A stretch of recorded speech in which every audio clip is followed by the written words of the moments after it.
Hello guys! Jane&Jerny again from Jane&Jerny Vlogs. Bali, dito kami ngayon sa Aozora at the Farm Japanese Restaurant. So, matatagpuan nyo ito malapit lang din sa 𝐂𝐽𝐻 Hotel. So, ayan ang area ng dining area ng Aozora Japanese Restaurant. So, kaya siya tinawag na Aozora at the Farm kasi yung likod ng restaurant mismo is a farm. So, bale, doon nagtatanim ng mga gulay and other herbs na ginagamit nila sa pagluluto. So, ayan. Kung familiar kayo sa Japan, meron silang mga shrine. Kalimutan ko yung tawag, pero basta yun. So, ayan. Papasok tayo dyan.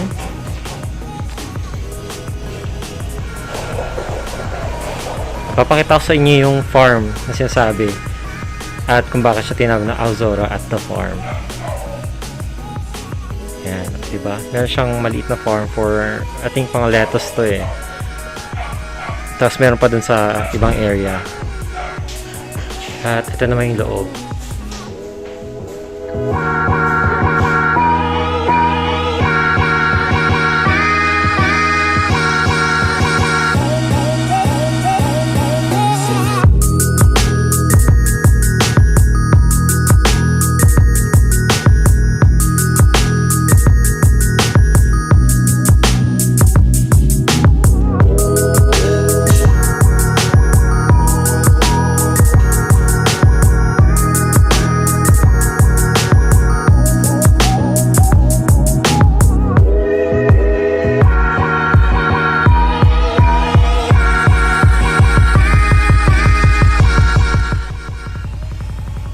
So if you have been to a legitimate Japanese restaurant sa Japan mismo, tapos ganito lang din yung setting, warm lights, tapos brown, tawag dito rustic, kumbaga parang traditional Japanese style yung mga restaurants sila. So it's really different sa mga restaurants dito sa Philippines, like masyado na tayong westernized, pero sa Japan yung culture nila is ganito talaga. Ayan. So, ang in-order namin is Okonomiyaki as appetizer.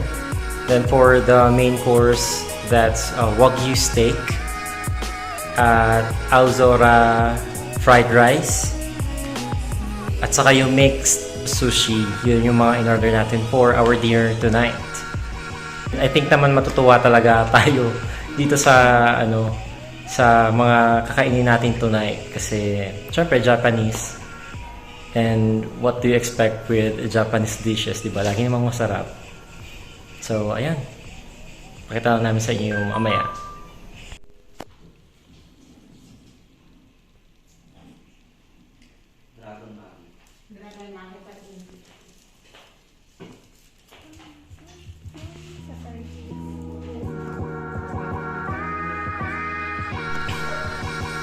Ayan, so what we have for tonight is Okonomiyaki, Mixed Sushi, Aozora fried rice, and yung ating Wagyu Steak. As for the drinks, we have watermelon shake and a sake. Ayan.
So halos naubos na namin yung mga pagkain.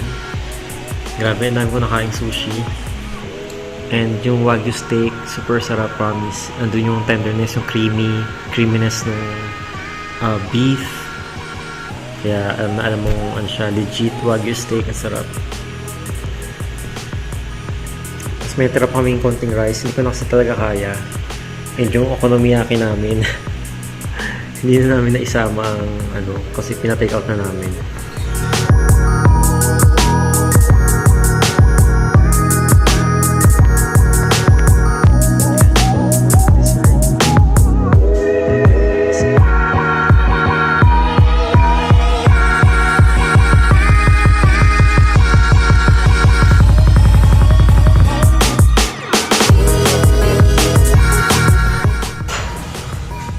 So, tapos na kami kumain.